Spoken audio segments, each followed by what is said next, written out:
Greetings, everyone, and welcome to the Safety Stripes Network. This is Dave with Mighty Line, and I've got a real talent on our show today. We've got Wes Wyatt. Wes, I'll have him introduce himself because he's a guy that you're going to want to know if you don't know him already. Wes, with Warehouse Safety Tips, it's yours. Hey guys, really glad to be on the show, and thank you very much for having me on, Dave. Oh, it's great to have you on. From the moment I've heard your first podcast, I've been impressed by your passion and enthusiasm, particularly in the area of safety. I don't always come across that with people, but what really draws in your passion for safety? How'd you get there? Well, I used to do private security where I would go into a place and put me in as generally someone that drove like a tote motor around the generally would remove waste or just something that I'd be moving around everywhere. And one of the reasons that I had been placed was twofold. One was because of sabotage, which is something that really doesn't have necessarily something to do with safety as far as it does, just people out working. But the one that was kind of scary was it was a foundry. So somebody was driving around a corner with molten aluminum, and they had went into an area where there was a pedestrian crossing. And because the person not only wasn't paying attention, but was also high at the time, when they come through the area they weren't supposed to be in, they slammed on their brakes and the aluminum actually spilled out, and the person that was in the path actually died. A very, very sad story. I was very happy to have not been there when it happened, but they had they had some gases that they were containing that fell down, and one of the containers actually shot through a concrete wall. So they had just a myriad of things that were going on. And I realized very quickly that it was something where people were going to work, to basically, feed their family and pull their livelihood. And that person didn't go home that night. And it just immediately became something that it changed my mindset, just quite literally, immediately, where I thought, you know what, this goes from being, something where you hear it in a meeting to being something where you think, you don't ever think about not going home. I mean, right. Those tragic situations are just horrible to deal with. And even if you're around it or not there to witness it, I've had the unfortunate experience of investigating accidents like that. I've had the opportunity to be in a lot of foundries, but to work in one and experience that, I can see how that it impacted you with what you communicate, what you teach, and what you preach in your podcast. It's wonderful. I appreciate that. And full disclosure, I went on several years later to do a lot of tech support and customer service and just overall management. But then when I started working with Mighty Line, it was a situation where I was at actually a different firm. And one of the people that run another arm of Mighty Line were one of their clients. And when they would talk, these people had no idea what they were talking about, but I had been in that world. So we had this, almost Reese cup moment, where I had the peanut butter, they had the chocolate, we bumped into each other. And so it was just something I was very mindful of, and knew that the world where they didn't. So when things happened and our paths crossed again, and I started working with Mighty Line, this Mighty Line warehouse safety tips come up, and it was a perfect opportunity to put safety top of mind again. Someone like yourself, Dave, you're very just immersed in the safety. With me, it was more of providing a safety mindset and keeping it top of mind, but more of in a way of moving the people from not only having safety top of mind, but how Mighty Line's products could help with it. So that's where that all was born. I love the dynamics, because you're a person that delivers dynamics to any situation, and one where you've come from an experiential situation into the area of products. But interestingly, Mighty Line, with its products that are safety oriented and deliver a safety value proposition, you've been able to connect with them in a way that I think brings clarity to people that use these products. So we appreciate that. I appreciate the kudos, but I mean, if I'm being 100% transparent here, Dave, the products are just awesome. So it makes it very easy. That says a lot about the company too. I think the thing that I see here is that they've got a mission to not just deliver the very best products for warehouses and industrial occupancies, but also ones that will deliver value in terms of safety. And as you said, help people go home every day. So the continuity with where they're headed and where safety lies and safety is going, I think is just fantastic. Yeah, no, I couldn't agree more. So, in all the warehouses that you've been through or people you work with, I'm wondering what you hear from your clients, your customers, your audience out there in terms of what is impacting them, what's affecting them, what's on their mind, what feedback are you getting? Because it's got to be a great learning to hear back from the great number of people that do listen to your podcast. I think the biggest thing is I didn't think of that. And, conversely, one of the things that I shudder when I hear it every time is when someone says, we've always done it that way. You and I talked about this offline once. It's scary. Or it's so scary.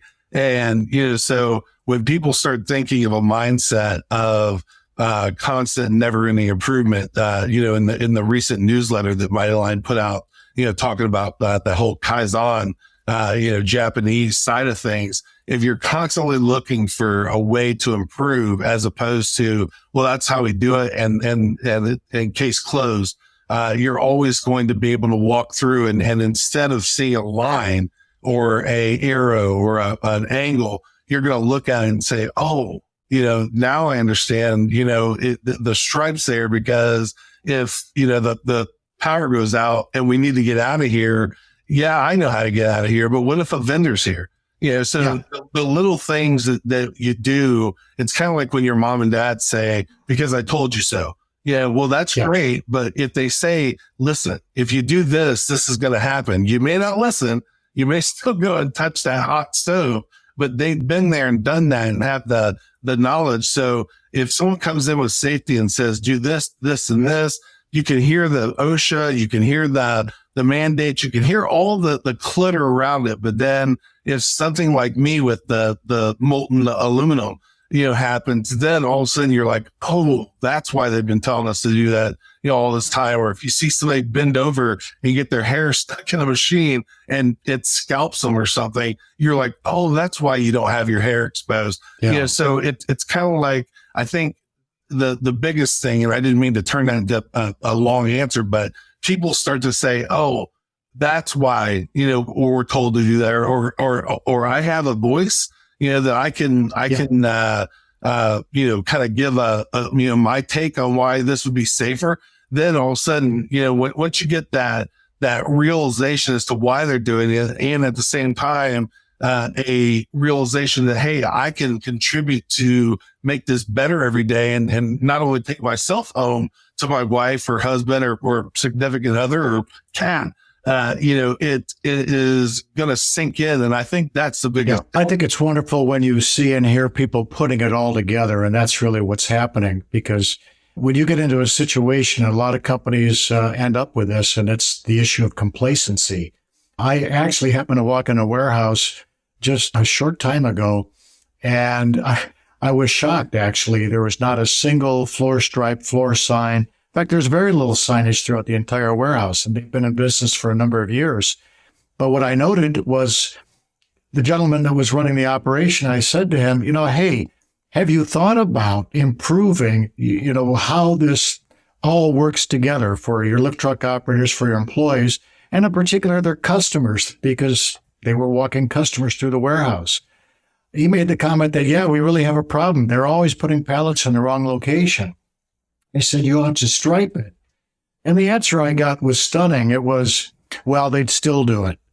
Well, that attitude, it's like, are you ready to move on or what? Let's take a look at what improvement really does to people, what it does to their mindset, and the excitement and, the care that you're generating you are communicating that you care about those employees. So you're quick to recognize that. And you're right. Those early experiences are always with you. So I really, really appreciate your motivation, your enthusiasm, and the dynamics to which you put safety in the warehouse environment, Wes.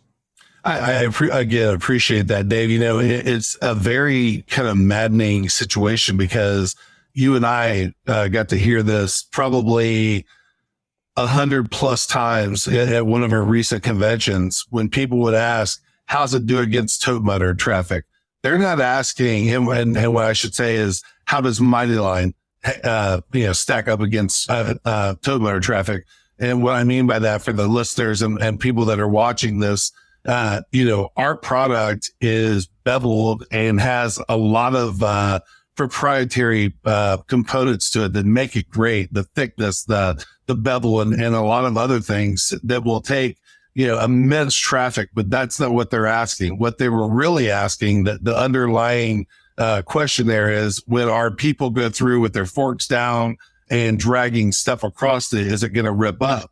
Well, the teaching of that is, travel with your forks up, tilted, and don't drag stuff. And they'll say, well, that's great, but they won't do it. Well, if, you had a stop sign in your neighborhood and every single time you just decided to drive through it, regardless of kids crossing, the elderly neighbor in your place, walking her dog, through there or whatever, the police would, as soon as they saw you do it, arrest you. And if you did it again, you may even possibly go to jail. So it's one of those things that I think companies are very hesitant to kind of go through. That they say they teach it, but they don't enforce it.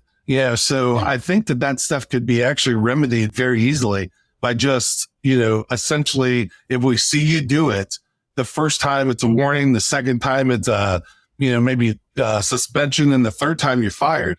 And I don't say that in a, be a horrible place to work, where, the people are watching you and threatening you, but it's very simple. If you're not doing anything wrong, you have nothing to worry about, So I think that the guy saying that about the angles, well, they do it anyway. That just is, again, it's the way we've always done it. That's a different version of that same answer. So there is this thing called operational excellence. And, right. If you've got operational excellence in your sites and you want to operate that way and you want to be a leader in your class and you want employees to stay and work for you, you will do those things that are the right thing to do. So, I always have hope and encouragement, and I actually consider those situations challenges and, in other words, an opportunity. So, we're here to make the world a better place, Wes. And I think that's also the vision of Mighty Line. I'm really pleased to be with this organization and help deliver them to the next level. Speaking of the next level, what do you see in your sites? What is the future in warehousing? There's so much going on with automation. What is there that we might look to in the future that we can adapt to and that people should be mindful of, particularly in the area of safety? Well, I think what's old is new, if that makes any sense. You always go back to things. You'll see something go away and then come back. I think what our product is so sound, it's not a laser. It's not an epoxy, whatever the new stuff that's come out. Down. You don't have to wire up 220-volt wiring over your ceiling throughout the entire warehouse to deliver a beam on a floor. No, you don't. And so my answer would be training. Having that, it takes a village mindset where you bring, of course, your maintenance and your management and all that into it. But then again, you have to bring a safety team in, and that safety team needs to be comprised of both people that work at the location and, those people that were before mentioned, the maintenance, the safety coordinators, the management, and quite literally walk around a place on a regular basis. And not because OSHA's coming, not because OSHA could come, not because of, the board just went from 500 days since the last accident to 0. do it on a regular basis where you have that constant, never ending improvement mindset, and go through and say, how can we make this better? And actually get a take of what the people that are actually out on the floor see every day, and not just safety. How could this be improved in a form of 5S, where there's a place for everything and everything in its place? Are we doing something that is not as productive as it could be? Are we doing things that could damage a machine because we don't know it's happening? Are we doing things that X, Y, Z? And if you do that, and kind of like your and my podcast, we're constantly, sinking in those thoughts of safety and keeping things top of mind. So, by the time you get done, if you see this gigantic yard around let's say the Biltmore estate, and you think, well, gosh, they must constantly be doing stuff there. Well, they are. By the time they get done doing the grass and trimming, it's probably time to go through and mulch. And then when they're done mulching, it's time to do the grass and the trimming again. So the same thing happens at a facility. So my answer would be, take the stuff that's old and make it new by going through and explaining exactly why that stuff's there and how could we implement it better, and what's there that shouldn't be, what's not there that should be, and going through and doing that. So I would say training and teaching and just letting people know why you're doing what you do. I like your phrase, old is new.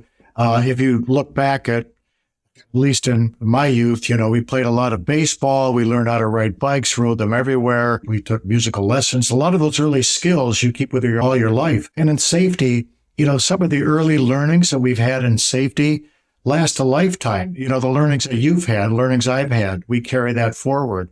I think when you've got operations now looking forward to change, another aspect of that is that Mighty Line's products offer the opportunity to avoid just putting down a single stripe of paint that you have to live with once it's down, which many owner-operators don't even allow because of the concern about being able to get it back up.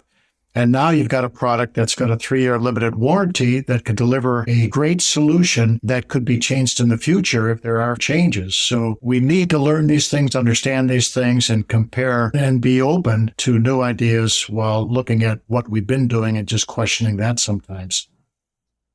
I couldn't agree more. We did a paint versus tape challenge at one of the warehouses, and it was just amazing to see how quick we were able to put down Mighty Line versus the paint, and then driving over it immediately after the all the lift trucks that were driving over this paint. That everything was fine with the tape. So you're exactly right, and there really isn't, other than if the surface of a facility is just beat all the heck. Or they have, near dirt floors. And what I mean by that is it may not be actual dirt, but it's such a dirty place that, preparing it is almost next to impossible.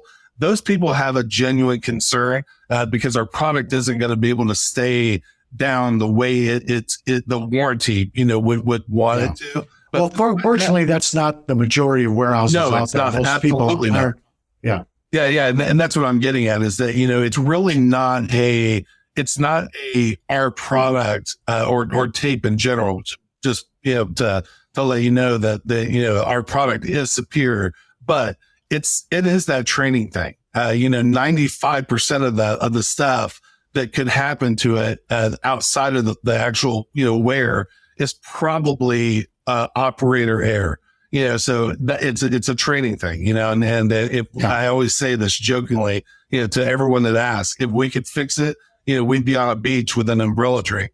Because but it's training. And unfortunately, until that's the way we've always done it, or, well, we tell them, but they don't do it that way. If that's the attitude that continues, then they're going to get the results. The results are very predictable. I've been talking lately about communication and effective messaging, and we know we're working with products here, including floor signage and windows that you can create your own signs and put them under. We've also been looking at some of the coefficients of friction with some of these signs and have been impressed with those results. But I'm so impressed with what you're doing with what Mighty Line is doing. I want to give you the last word here for this podcast today, Wes. What can you say to our viewers out there in your final words for this session today? Well, I mean, the first thing would be listen to the people that are telling you what the reasons are for what they're doing, and don't take it as the gospel.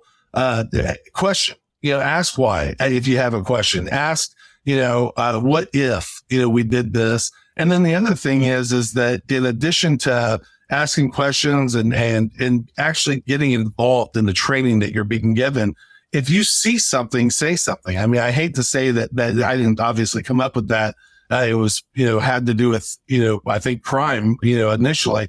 But, if you see something that can improve, don't be afraid to go and talk to a manager or a staff and say, hey, what if, this was examined? Because you may very well be saving someone's life. It may be your own. I mean, it could be something that is as simple as, like I said, gas, being chained down as opposed to just being laid against a wall. Or it could be, every time you see something, you're thinking, man, one of these days that's going to be an issue.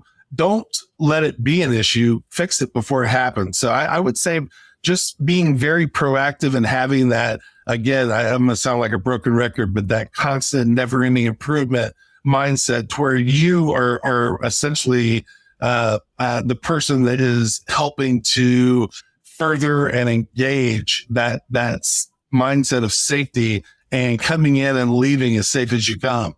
I'd say that would be my final words. So I would say, to sum that up, listen, speak up, ask questions, take action, and be proactive. Wes, you've been wonderful today. I'm so happy to have had you on. We look forward to talking to you again, and I want all of our listeners out there to have a safe and wonderful day. Take care, everyone.